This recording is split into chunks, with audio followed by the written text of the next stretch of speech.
દૂધધારા ડેરીનું પરિણામ આવવાનું શરૂ થઈ ચૂક્યું છે। નાંદોદ પશ્ચિમ બેઠકથી ઘનશ્યામ પટેલની 2 મતે જીત થઈ। ઘનશ્યામ પટેલ સહિત પેનલના 9 ઉમેદવાર જીત્યા। ઘનશ્યામ પટેલના સમર્થકોમાં ખુશીનો માહોલ છે। ગરુડેશ્વર બેઠક પરથી ભારતીબેન બારિયાની જીત થઈ। નાંદોદ પૂર્વ બેઠક પર નિકુંજ પટેલની 8 મતે જીત। ભરૂચ ઝઘડિયા બેઠકથી જશુ ભરવાડની જીત થઈ તો ઝઘડિયા વાલિયા નેત્રંગ બેઠકથી સુમિત્રા વસાવાની જીત થઈ।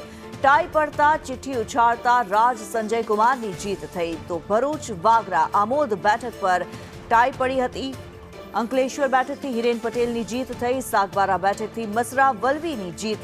ડેડિયાપાડા બેઠકથી નર્મદા વસાવાની જીત થઈ ત્યારે આમોદ જંબુસર બેઠક પર અપક્ષ ઉમેદવારની જીત નોંધાઈ છે। અપક્ષ ઉમેદવાર મહેન્દ્ર દેસાઈની 2 મતે જીત થઈ છે। ભાજપના 2 નેતાઓના જૂથ આમને સામને આવ્યા। ઘનશ્યામ પટેલ સામે અરુણસિંહ રાણા મેદાને પડ્યા ત્યારે બીટીપીના મહેશ વસાવાએ બીજેપીને ટેકો જાહેર કર્યો। 4 જૂથના પરિણામો આવી ગયા છે। 4 જૂથ તમામ ઉમેદવારો આપણે જીત્યા છે અને હજુ જે બાકી છે તમામ આપણે જીતવાના છે। મેં અગાઉ કીધું હતું તેમ તમામ સીટો આપણે એક બાજુ પૈસો હતો, બીજી બાજુ અમારો પરિશ્રમ હતો। હું માનું છું કે પરિશ્રમ, સ્વભાવ, લોકોનું કામ